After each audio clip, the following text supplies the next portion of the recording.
je voudrais revenir. Donc, vous savez, vous m'avez parlé tous les deux du fait qu'on pouvait avoir, en tant que femme, des pensées durant les rapports sexuels, etc. Et donc, du coup, il y a un monsieur qui aimerait bien élucider ce mystère et qui me pose la question, mais comment savoir si ma partenaire a vraiment du plaisir? Ou en soi, comment faire pour repérer une simulation? Hmm. La parole parce que c'est une question très épineuse. Ben déjà, est-ce qu'on peut repérer une simulation, quoi? Je Ça pense dépend des que talents d'actrice. C'est ça. déjà, je pense quand on pose cette question-là, c'est qu'on a une crainte aussi vis-à-vis de soi, une insécurité en fait, de se dire, ok, est-ce que je peux lui procurer du plaisir? Est-ce qu'elle prend du plaisir? Et la réponse, elle peut être simple, mais en fait, c'est difficile en réalité. Mais c'est simplement de demander aussi et de pouvoir communiquer dans la relation. Si vous avez communiqué en amont et pas au moment de l'acte sexuel, mais en amont de ce que vous aimez, de ce que la partenaire aime, comment le partenaire aime être touché, stimulé, de ce qui est pour vous la sexualité, de ce que vous avez envie d'explorer, et que vous êtes à l'écoute chacun de vos désirs et de vos envies, généralement, il y a des éléments qui sont favorables au plaisir. Après, on sait qu'il y a quand même un certain nombre de femmes qui simulent pour différentes raisons, parce que des fois, c'est la consommation de porno et le fait de voir des actrices qui sont dans des fois l'exagération, que ce soit dans le son, dans les expressions, etc. Et du coup, des personnes qui ont regardé du porno peuvent se dire, ok, c'est ça en fait, avoir du plaisir ou avoir une relation sexuelle, ça veut dire que je dois faire ce genre de tête avec ce genre de son, ce qui peut être du coup en dissonance avec ce que la personne peut vivre. Des fois, ça peut être parce que la personne ne ressent pas grand-chose et n'ose pas le communiquer avec le ou la partenaire et du coup préfère simuler pour que voilà, on garde en façade et on n'explore pas plus loin. Donc, ça mérite toujours de toute façon de pouvoir communiquer là-dessus au sein de la relation, si ça pose justement des questions. On a d'ailleurs un post là-dessus avec Gilbert sur l'Instagram de Charles.co. Il y avait aussi d'autres raisons, comme par exemple le fait de s'encourager. Même si le plaisir n'est pas encore là, ça peut le faire monter, de s'encourager soi-même, c'est-à-dire que le fait parfois de simuler peut faire monter le plaisir lui-même. Ça peut aussi faire monter le plaisir de l'autre et du coup l'encourager pour un peu lui dire, faire peut-être un peu plus de bruit quand il s'approche de certaines zones sympathiques et moins lorsqu'il s'en éloigne un petit peu. Il y a aussi la question de mise en abîme. Au final, les bruits de la sexualité, mine de rien, c'est quand même aussi un décor qu'on pose un peu dans cette pièce de théâtre-là. Donc, il y a plein de raisons pour lesquelles simuler, c'est pas forcément quelque chose de négatif. Il y a la plus fréquente, c'est rassurer le mec. Oui. D'ailleurs, je plaisante avec ça, mais c'est une des raisons qui revient plus, c'est rassurer l'autre que ça a été.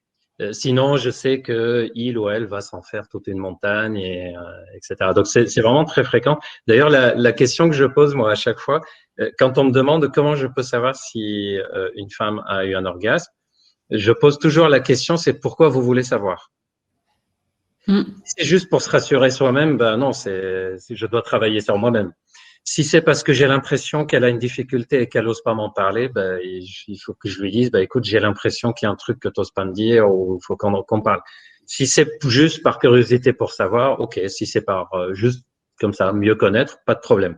Donc vraiment, la première chose, c'est pourquoi je veux savoir si ma partenaire a joui. Déjà, ça oriente beaucoup sur l'état d'esprit dans lequel je suis. Ensuite, si je peux me permettre, quand c'est une première rencontre, là, comme disent les Américains, forget it, c'est quasi impossible à deviner. Quand c'est les premières fois qu'on rencontre quelqu'un, à part des manifestations évidentes par exemple, une éjaculation féminine ou un truc comme ça, c'est quasi Et impossible. encore, c'est pas lié à l'orgasme. C'est un plaisir intense à ce moment-là, mais c'est même pas une jouissance forcément. Donc, quand c'est les premières fois, ben non, on peut pas savoir, il n'y a pas de règle là-dessus.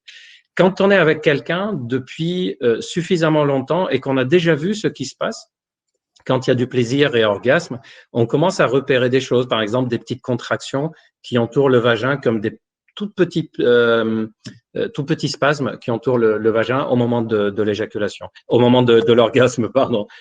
Ça peut être aussi un mouvement de relâchement. Il y a des femmes qui ont des mouvements typiques, des jambes qui se tendent ou au contraire qui se relâchent, ou la respiration qui bloque et que tout d'un coup se débloque. Donc, ces petits détails comme ça qu'on peut repérer, mais même ça, on peut le simuler.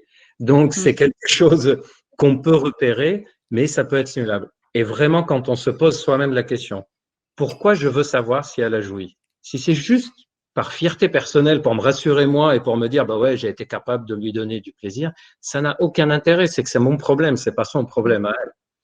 Si c'est parce que je pense qu'il y a un truc qui va pas, ben, je vais lui dire simplement, je me demande s'il n'y a pas quelque chose qui va pas, ça serait bien qu'on en discute. Et si c'est par curiosité, ben, les trucs que je vous ai dit, là, les petits détails, on essaye de les repérer, on joue avec, en se disant, ben, c'est un peu comme au loto, il y a des bonnes chances que ça soit vrai et de bonnes chances que ça soit pas vrai, quoi. D'ailleurs, pour info, les mecs aussi ont des fake orgasmes. C'est-à-dire, un homme peut faire semblant d'avoir joui, mais c'est beaucoup plus compliqué à faire que pour une femme. Surtout si on veut vérifier l'éjaculation, là. Il faut vite mélanger de la maïzena et tout ça. Non, je parlais soit de l'éjaculation rétrograde, de l'éjaculation sèche, c'est-à-dire le sperme qui ne sort pas, ou moi j'ai vu beaucoup d'hommes qui font semblant de jouir parce qu'ils ont un problème d'anorgasmie, ils ont une incapacité ou une difficulté à jouir, et ils savent que s'ils ne jouissent pas, leur partenaire va poser des questions.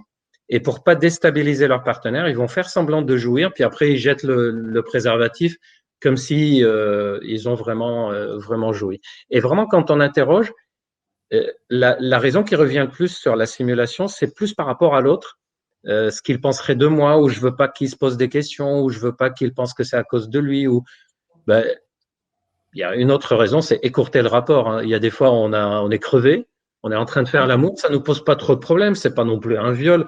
On est bien, mais on sent que ce jour-là, voilà, on n'est pas dedans, sans jeu de mots, et que ça va pas aller jusqu'à l'orgasme, à la jouissance. Et bien, des fois, on simule en disant, bon, bah, c'est tout, aujourd'hui, c'est comme ça, et puis c'est pas grave, et ça pose aucun problème. Il faut pas en faire un drame ce jour-là, quoi. Absolument.